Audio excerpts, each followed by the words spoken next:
প্রথম প্রশ্ন, শাবান মাসের ফজিলত ও আমল কি কি? দ্বিতীয় প্রশ্ন, যে স্বপ্নগুলো দেখলে শীঘ্রই বিবাহ হবে এমন স্বপ্ন সম্পর্কে জানতে চাই। তৃতীয় প্রশ্ন, নাকফুল না পড়লে স্বামীর কি ক্ষতি হয়, কি অমঙ্গল হয়? চতুর্থ প্রশ্ন, আমরা যে বিছানায় ঘুমাই সে বিছানায় খাবার খেলে কি ক্ষতি হয়? পঞ্চম প্রশ্ন, টাকা উপার্জন করে জমিয়ে রাখলে নাকি জাহান্নাম হবে, হালাল বা হারাম টাকা? আসসালামু আলাইকুম রহমতুল্লাহি ওয়া বারাকাতুহু। প্রিয় দর্শক, মনোযোগ সহকারে ভিডিওটি শেষ পর্যন্ত দেখবেন, অন্যথায় কোনো মাসআলায় ভুল বোঝার সম্ভাবনা থাকে। আর আপনার কোনো প্রশ্ন থাকলে অবশ্যই কমেন্টে লিখে যাবেন। তো আমরা সরাসরি প্রশ্নের জবাবে চলে যাব, তার পূর্বে প্রয়োজনীয় একটি বিজ্ঞাপন। শায়েখ মুফতি হাবিবুল্লাহ হুজুরের তত্ত্বাবধানে পরিচালিত সুন্নাহ শপিং আপনাদের জন্য নিয়ে এলো একটি প্রিমিয়াম কোয়ালিটির সুন্নাতি গিফট বক্স। এতে থাকছে উন্নত মানের একটি করে ফ্রি সাইজ টুপি, একটি তাসবিহ, একটি আতর, একটি মেসওয়াক, মা বোনদের জন্য এক জোড়া করে হাত মোজা, এক জোড়া করে পা মোজা এবং একটি সুরমা এবং নবীজির দৈনন্দিন জীবনে 1000 সুন্নাত সম্বলিত একটি কিতাব। গিফট বক্সটি পেয়ে যাচ্ছেন মাত্র 490 টাকায়। নিজের জন্য অথবা প্রিয়জনের জন্য এখনই অর্ডার করে ফেলুন। অর্ডার করতে স্ক্রিনে দেওয়া ইমো অথবা হোয়াটসঅ্যাপ নাম্বারে যোগাযোগ করুন। তো আমরা প্রশ্নের জবাবে চলে যাই। একটি প্রশ্ন ছিল, টাকা উপার্জন করে জমিয়ে রাখলে নাকি জাহান্নাম হবে, হালাল বা হারাম টাকা? দেখুন, হারাম উপার্জনের ক্ষেত্রে প্রথম কথাই হলো, হারাম উপার্জন করা যাবে না। এটা সম্পূর্ণরূপে হারাম এবং নাজায়েজ, এবং এটা জাহান্নামের কারণ হতে পারে এবং জাহান্নামের শাস্তির কারণ হতে পারে।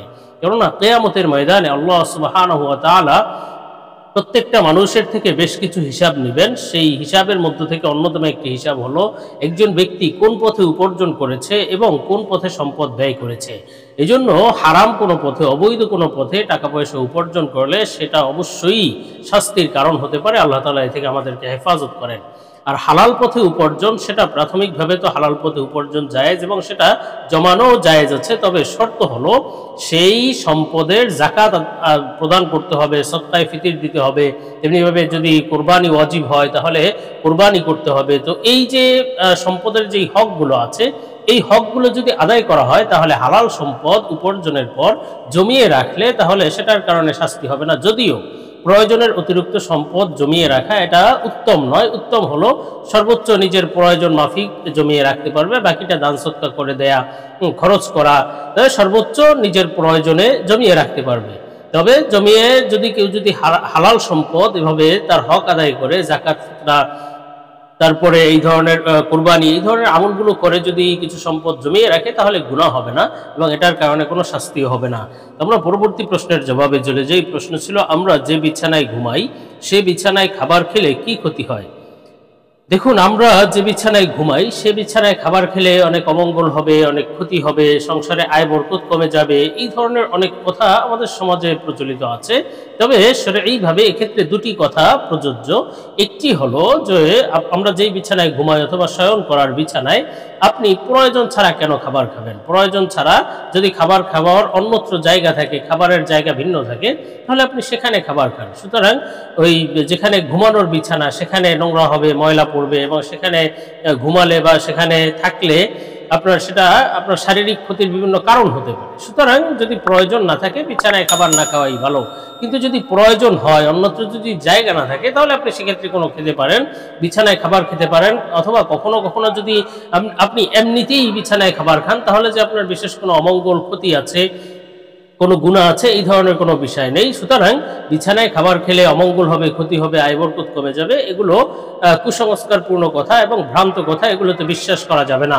আমরা পরবর্তী প্রশ্নের জবাবে চলে যাই। প্রশ্ন ছিল, নাকফুল না পড়লে স্বামীর কি ক্ষতি হয়, কি অমঙ্গল হয়? দেখুন, নাকফুল এটি নারীদের সাজসজ্জার অন্তর্ভুক্ত একটি বিষয় এবং নাকফুল পরা এটি মেয়েদের জন্য সৌন্দর্যের একটি বিষয়। তবে নাকফুল না পড়লে স্বামীর বিশেষ অমঙ্গল হবে, ক্ষতি হবে, স্বামীর হায়াত কমে যাবে, এই ধরনের অনেক কথা আমাদের সমাজে অনেকেই বলে থাকে। কি করিলে কি হয় মর্মে অনেক ছোট ছোট বই পুস্তকে এই সমস্ত অনেক বিভিন্ন কুসংস্কারপূর্ণ কথা লেখা থাকে, লিপিবদ্ধ আছে। তবে এই কথাগুলো ভ্রান্ত এবং বানোয়াট কথা। নাকফুল পরিধানের সাথে, স্ত্রী নাকফুল পরিধানের সাথে স্বামীর হায়াতের অথবা মঙ্গল অমঙ্গলের কোনো সম্পর্ক নেই। সুতরাং এগুলো বানানো ভ্রান্ত কথা, এগুলো কোরআন হাদিস দ্বারা প্রমাণিত নয়। আমরা পরবর্তী প্রশ্নের জবাবে চলে যাই। প্রশ্ন ছিল, যে স্বপ্নগুলো দেখলে শীঘ্রই বিবাহ হবে এমন স্বপ্ন সম্পর্কে জানতে চাই। দেখুন, স্বপ্ন আল্লাহ সুবহানাহু ওয়া তাআলার পক্ষ থেকে বান্দাদের জন্য হাদিয়া, উপহার। আল্লাহ তাআলা স্বপ্নের মাধ্যমে বান্দাকে বিভিন্ন সময় বিভিন্ন বার্তা দিয়ে থাকেন, সুসংবাদের বার্তা অথবা সতর্ক বার্তা। আর আল্লাহ তাআলা যে স্বপ্নগুলো দেখান সেগুলো কিন্তু অবশ্যই সত্য ও সহি স্বপ্ন এবং তার সত্য ও সহি ব্যাখ্যাও রয়েছে। আজকে প্রশ্নের ভিত্তিতে আমরা এমনও কিছু গুরুত্বপূর্ণ স্বপ্নের ব্যাখ্যা সম্পর্কে আলোচনা করব যে স্বপ্নগুলো দেখলে বুঝতে হবে শীঘ্রই বিবাহ হয়ে যাওয়ার আলামত ইনশাআল্লাহ। এ সম্পর্কে আমরা আলোচনা করব নির্ভরযোগ্য স্বপ্নের ব্যাখ্যার কিতাব আল্লামা ইমাম মুহাম্মদ ইবনে সিরিন রহমাতুল্লাহ আলাইহির তাবির রুইয়া কিতাব থেকে।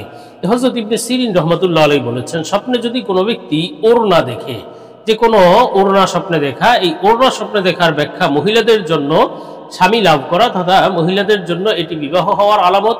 আর পুরুষ ব্যক্তি ওড়না স্বপ্নে দেখলে তাহলে বুঝতে হবে এটি স্ত্রী লাভ তথা পুরুষ ব্যক্তির বিবাহ হয়ে যাওয়ার আলামত ইনশাআল্লাহ। তবে স্বপ্নে যদি কেউ ওড়না মাথা থেকে পড়ে যেতে দেখে তাহলে এটি অবশ্য স্বামী স্ত্রীর বিচ্ছেদের আলামত, এটি একটি বড় সতর্কবার্তা। কোনো নারী এই স্বপ্ন দেখলে বুঝতে হবে স্বামীর সাথে তার বিচ্ছেদ হবে, হয়তো স্বামী মারা যেতে পারে অথবা তাকে তালাক দিয়ে দিতে পারে। আবার কোনো স্বামী এই স্বপ্ন দেখলে বুঝতে হবে স্ত্রী মারা যেতে পারে বা তার বিচ্ছেদ হতে পারে, তালাক হতে পারে। মোট কথা, স্বপ্নে মাথা থেকে ওড়না পড়ে যেতে দেখা এটি একটি সতর্কবার্তা, স্বামী স্ত্রী বিচ্ছেদের সতর্কবার্তা। আর স্বপ্নে যদি কেউ কালো রঙের ওড়না দেখে তাহলে বুঝতে হবে এটি স্বামী বৎকার হওয়ার আলামত। স্বামী নিকৃষ্ট কোনো ব্যক্তি হতে পারে অথবা নিকৃষ্ট খারাপ ব্যক্তির সাথে তার বিবাহ হতে পারে। আবার কোনো পুরুষ এই স্বপ্ন দেখলে ওই খারাপ ধরনের কোনো নারীর সাথে বিবাহ হওয়ার সম্ভাবনা আছে। স্বপ্নে যদি কেউ লাল ওড়না দেখে তাহলে বুঝতে হবে এটি উত্তম ব্যক্তির সাথে বিবাহ হওয়ার আলামত, নারী বা পুরুষ যেই দেখুক না কেন। আর যদি কেউ নীল ওড়না দেখে স্বপ্নের মধ্যে তাহলে বুঝতে হবে এটি স্বামী বিপদে পতিত হওয়ার আলামত। যদি স্বামী থেকে থাকে তাহলে বুঝতে হবে শীঘ্রই তার স্বামী কোনো বিপদে পড়তে যাচ্ছে, সতর্কবার্তা। আল্লাহ তাআলার কাছে দোয়া করা চাই। আর স্বপ্নে যদি কেউ হলুদ ওড়না দেখে তাহলে বুঝতে হবে স্বামী ভীতিগ্রস্ত হবে, অসুস্থ হয়ে যাওয়ার সম্ভাবনা।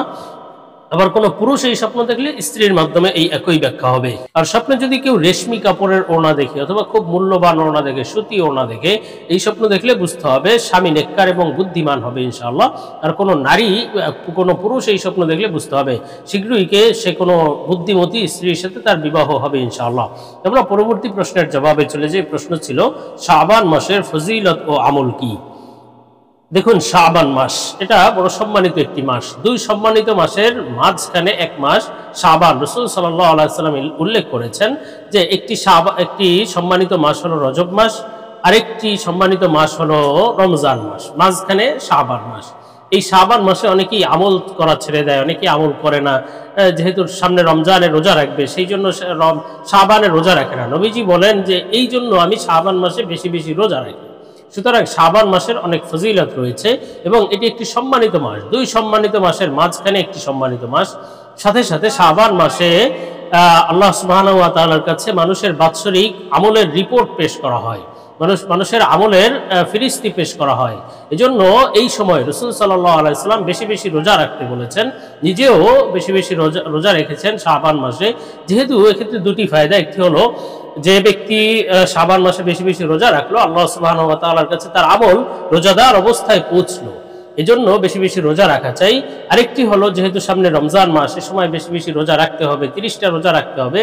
এর পূর্ব থেকেই যেন একজন ব্যক্তি রোজা রাখার প্র্যাকটিস শুরু করে, বেশি বেশি রোজা রেখে যেন এই আমলটা শুরু করে দেয়। এজন্য শাবান মাসে রাসূল সাল্লাল্লাহু আলাইহি ওয়াসাল্লাম বেশি বেশি রোজা রাখতেন। এজন্য আমাদের উচিত শাবান মাসে বেশি বেশি রোজা রাখা এবং বেশি বেশি নামাজ পড়া, অন্যান্য ইবাদত আস্তে আস্তে বাড়িয়ে দেয়া। আল্লাহ সুবহানাহু ওয়া তাআলা আমাদেরকে তৌফিক দান করুন।